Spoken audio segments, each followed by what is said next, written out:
Hello, everyone. Thank you for being with us today.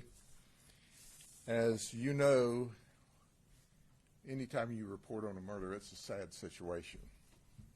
It is hugely sad when it's around Christmas. And what I'm about to describe to you is even 10 times that worse. And it started last night in Highland City. Jason Kinney, who's 47, is married to Crystal Kinney. And Jason's been drinking during the evening, and he's watching his football team, the 49ers, play football. Well, they're having a good night. They're winning. In fact, they won big. Sometime toward the end of the game, at around 11 o'clock, an argument began when Crystal suggested they watch something else on television. And the argument got really heated. Crystal told her 12-year-old son to go call 911. So the 12-year-old flees to the neighbor's house in order to dial 911, and as he's leaving the house, he hears a gunshot.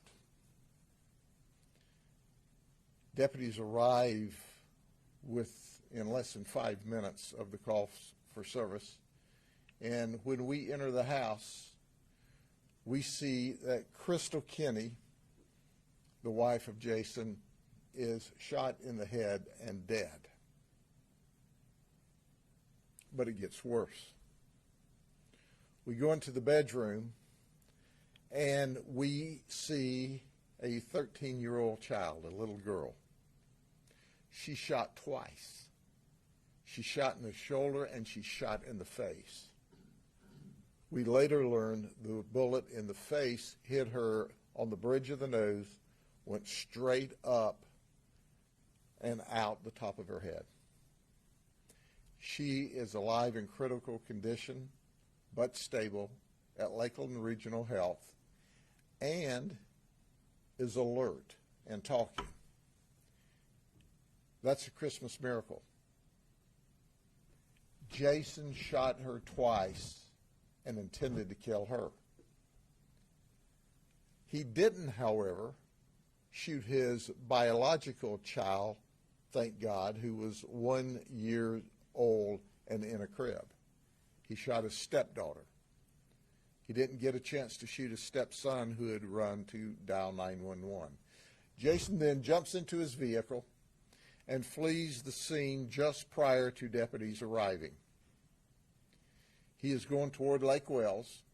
He calls his sister in upstate New York, and he says, "I've done something very, very bad. Very bad. I did something terrible. And this is the last time you'll ever talk to me. You'll see me on the news, but I am not going to jail. I'm not going to jail for the rest of my life." So he goes to his father's house, which apparently is currently in probate. His father's deceased, and there's a friend staying there. When he gets to the house, he immediately goes into a shed. Deputies now are tracking Jason. We set up a perimeter and start yelling for Jason to come out of this shed, which is adjacent to the home. And the deputies hear a single gunshot. When we make entrance into the shed, we find that Jason has shot himself in the forehead, and he too is deceased. I want you to think about this a minute. As the investigations unfolded during the night, and we're still in the preliminary stages, and as I always say when we talk soon, whatever we give you today is subject to modification. We found a note that at some time in the past Crystal wrote, and it was open, where she told Jason, you know, you're drinking, you're using cocaine again, this is not the way the family should be, you need God. Crystal, by the way, goes to church every Sunday. We don't know when she wrote the note. It's not dated, there's no time, there's no indication, but it was open. So did she write it, as they argued earlier in the evening, or had it been some period of time? We can't determine that. We also were able to talk to the 12-year-old, our Christmas miracle. She said, I begged him, don't shoot me, don't shoot me, don't shoot me, and he shot me anyway.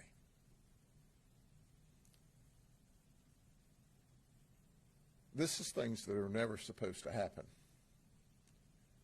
And certainly we are all very, very happy that our little 13-year-old girl is, from every indication, going to survive and thrive. But the investigation's still underway.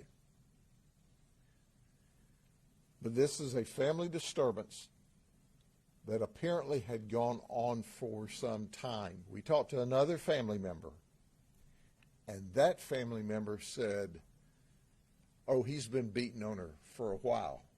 So we've checked our records to see if we received any calls at the residence, and we have not. He has never been arrested for domestic violence. But bottom line is, 3 days before Christmas, he shot and killed his wife.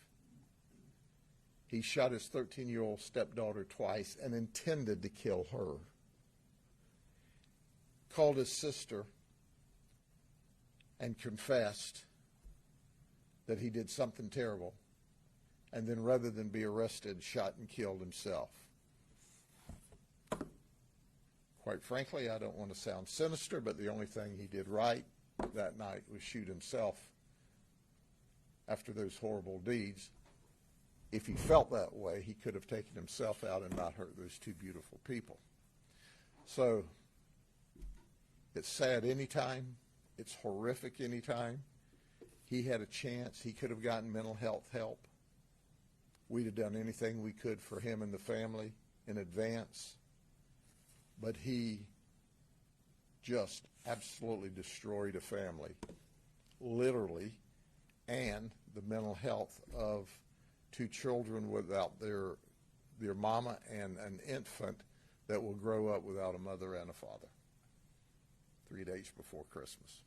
Any questions? You said the 12-year-old that's asked not to be shot at. Did you mean the 13-year-old? I meant the 13-year-old. 12-year-old was the boy. The 13-year-old was the girl. The 13-year-old girl begged not to be shot. Please don't shoot me. Please don't shoot me. And he shot her twice anyway. The 12-year-old had fled out of the house, and the 12-year-old, heard the first gunshot as he was leaving. Was it that neighbor that ended up being able to call 911? He went to a neighbor's house, and 911 was dialed from the neighbor's house. Is it the gun registered to him?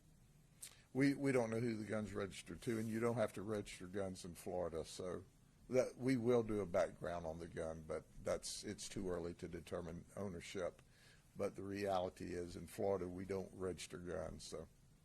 And I know you said he didn't have there hadn't been prior domestic violence related calls. Did he have any other, history of things? No criminal history. What happens to these children now? Well, right now they're with the grandparents. DCF's call. DCF will take custody of them. They are placed right now with grandparents. And long term, the DCF and the grandparents will have to work that out. Because, I understand that the 12-year-old boy and the 13-year-old girl who was shot, that their father is in California someplace, has never had any interaction with the children. That's the early information. And of course, the infants, mom and dad, are deceased. So the entire family was destroyed. And I must tell you, our homicide detectives are distraught. When they go in there, there's a beautiful Christmas tree with lots of Christmas presents under the tree, just like the nuclear family should be. And so they said, we see this big, beautiful Christmas tree. We see the presents wrapped underneath the tree. We see the evidence of a wonderful Christmas about to occur in this house. She goes to church. She tells him, you need God. You're slipping into abuse of drugs and alcohol. And it ends up this way. And quite frankly, it's not surprising. Some women protect their husbands, and she never called on him. But apparently, he's been known for injuring her in the past. What's your message, just especially since it's Christmas time, to other families? I mean, I know this is Well, the worst possible. sure, my message to everyone is there's always help, free help. Dial 911 and say, I need help. Call any human services. We'll all provide help. None of this had to occur. There's no reason for this to occur. How does an argument over a television program end up with a murder, an attempted murder, and a suicide? That should never happen. So call for help. We have all kinds of services. We will come to you. We do house calls. We'll come to you and help you. Don't hurt yourself. Don't hurt a loved one. Is there any belief that the letter could have been what started this argument? Have no idea. Have no idea about the, we have no idea that whether or not she wrote the letter last night or this has been a build-up over time. That will be part of the investigation into the future. But it was there, and it was open for the detectives to see. It's not like we had to search it up in the house. You said it was found on him? No, it was found in the house. And you said that this was in Highland City. Where specifically? Yeah, we normally don't give the address of victims, and certainly we have victims that are still alive that potentially may live there. So, okay. Now that that's over, you all have a Merry Christmas, okay? But tell everybody there's help. So depression, we see depression go up, we see suicides go up, and all of this didn't have to happen, okay? God bless you all. Bye-bye.